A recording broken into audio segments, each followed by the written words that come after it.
Assalamualaikum warahmatullahi wabarakatuh. Gimana kabarnya pada pagi hari ini?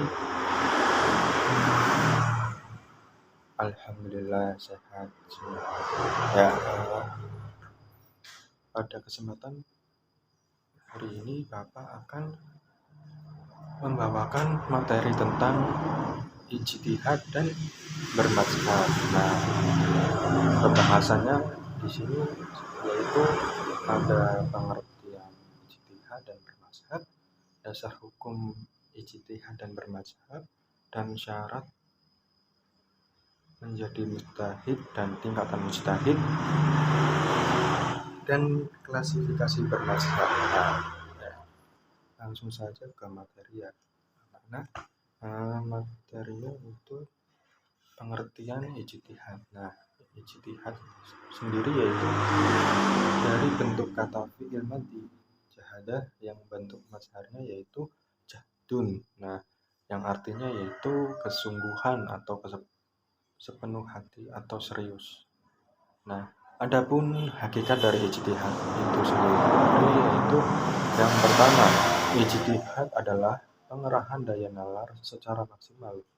Nah, yang kedua yaitu usaha ijtihad dilakukan oleh orang yang telah mencapai derajat tertentu di bidang keilmuan yang disebut fikih.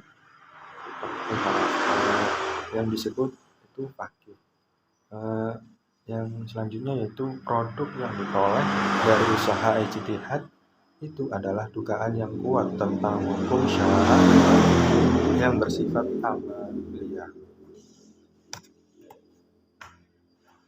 Nah, dasar hukum ijtihad yang pertama itu dasar hukum ijtihad sendiri yaitu menjadi landasan hukum untuk melakukan ijtihad baik melalui dalil yang jelas maupun isyarat.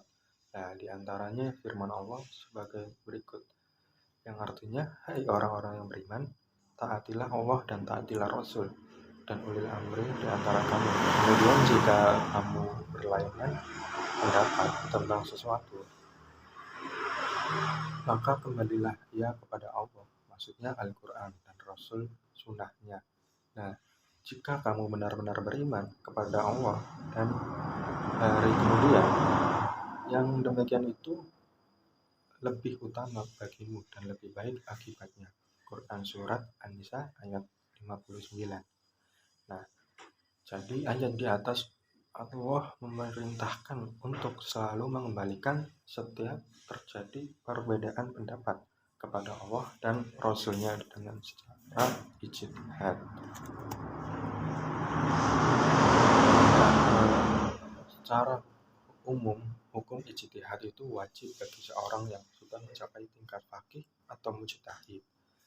Nah, jika belum mencapai kedudukan faqih, maka dianjurkan bermadzhab.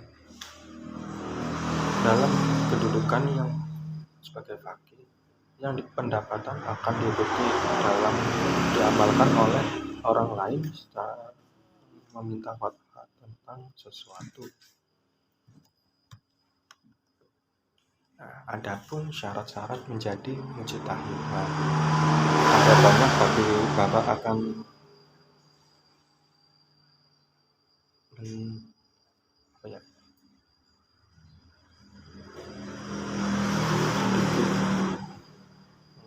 kasih tahu. Nah, ada beberapa. Yang pertama yaitu bahwa dia Islam dan merdeka. Yang kedua yaitu bahwa dia telah balik dan berakal serta mempunyai inteligensi yang tinggi. Yang ketiga, mengetahui dalil naqliyah dan kehujatannya. Yang keempat itu mengetahui bahasa Arab dan berbagai disiplin ilmu yang berkaitan dengan bahasa yaitu nahwu, sharh, balagha, dan lain-lain. Adapun tingkatan mujtahid. Tingkatan mujtahid itu dibagi menjadi 4. Yang pertama yaitu mutlak. Mujtahid mutlak atau mujtahid mustaqil, yaitu seorang mujtahid yang mempunyai pengetahuan lengkap untuk beristinbat dengan Al-Quran dan dan al-hadis dengan menggunakan kaidah mereka sendiri dan diakui kekuatannya oleh orang alim. Ya, yang kedua yaitu mujtahid muntasib atau mujtahid ghairu mutlaq, yaitu orang yang mempunyai kriteria seperti mujtahid mutlak. Dia tidak menciptakan sendiri kaidah-kaidahnya, tetapi mengikuti metode salah satu imam mazhab. Yang ketiga yaitu mujtahid fil mazhab atau mujtahid takrif, yaitu mujtahid yang terikat oleh mazhab imamnya. Yang keempat mujtahid tarjih, yaitu mujtahid yang belum sampai derajatnya pada mujtahid takrif, tetapi menurut Imam Nawawi dalam kitab Majmu' mujtahid ini sangat fakih, hafal kaidah-kaidah imamnya, mengetahui dalil-dalilnya dan cara memutuskan hukumnya, dan tidak tahu bagaimana cara mencari dalil yang lebih kuat dan lain-lain. Apakah ada pertanyaan? Kalau tidak, saya lanjutkan. Ya, baik, kalau tidak ada pertanyaan, Bapak lanjutkan. Ya, lanjut ke pengertian mazhab ya. Pengertian mazhab itu menurut bahasa adalah pendapat, kelompok, aliran yang bermula dari pemikiran. Menurut istilah ijtihad seseorang imam dalam memahami sesuatu hukum fikih. Nah, mujtahid yang telah memenuhi syarat-syarat berijtihad disebut mujtahid mutlak, dengan menggunakan metode atau kaidah-kaidah untuk melakukan ijtihad hukum lebih dikenal dengan imam mazhab, dan orang yang mengikuti imam mazhab disebut bermazhab. Nah, dalam fikih atau hukum terdapat 4 mazhab besar, yaitu Hanafi, Maliki, Syafi'i, dan Hambali. Nah, selain 4 itu terdapat pula mazhab-mazhab lainnya yang dalam perkembangan selanjutnya tidak sebesar 4 mazhab terdahulu. Adapun mazhab-mazhab tersebut ialah Ats-Tsauri, An-Nakhai, At-Tabari, Al-Auza'i, dan Az-Zahiri, yang didirikan oleh Dawud bin Khalaf Al-Isfahani. Nah, di antara mazhab-mazhab ini yang menonjol adalah mazhab Az-Zahiri. Adapun hukum bermazhab, dalam hadis Nabi Muhammad SAW sebagai berikut: para ulama itu pewaris para nabi, dan sesungguhnya para nabi tidak mewariskan dinar ataupun dirham, sebaliknya mereka mewariskan ilmu. Maka barang siapa yang mengambilnya ilmu, maka dia telah mengambil keuntungan yang banyak. Hadis riwayat Abu Dawud.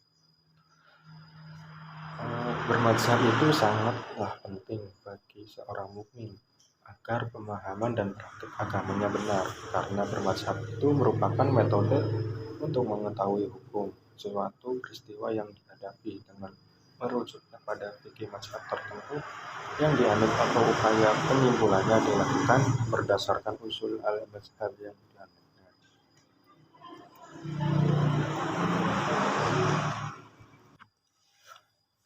Nah, di sini ada klasifikasi bermazhab ya. Yang pertama yaitu taklid. Taklid itu mempunyai arti menurut bahasa mengikuti, meniru, membuat tiruan. Adapun hakikat taklid, yaitu taklid itu adalah beramal dengan mengikuti ucapan atau pendapat orang lain. Yang kedua yaitu pendapat atau ucapan orang lain diikuti tidak bernilai hujah. Selanjutnya, orang yang mengikuti pendapat orang lain itu tidak mengetahui sebab-sebab atau dalil-dalil dan hujah dari pendapat yang diikutinya itu. Yang kedua itu ittiba. Ada yang tahu ittiba apa?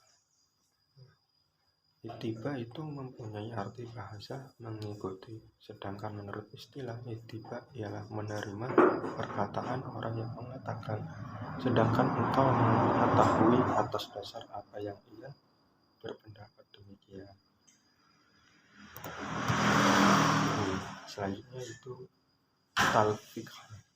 Talfik berasal dari kata ulang yang artinya mempertemukan menjadi satu. Boleh tidaknya talfik tergantung pada motivasi dalam melakukan talfik tersebut. Motivasi ini diukur dengan kemaslahatan yang bersifat umum. Kalau motivasinya adalah negatif, dengan arti mempermainkan agama atau mempermudah agama, maka hukumnya tidak boleh.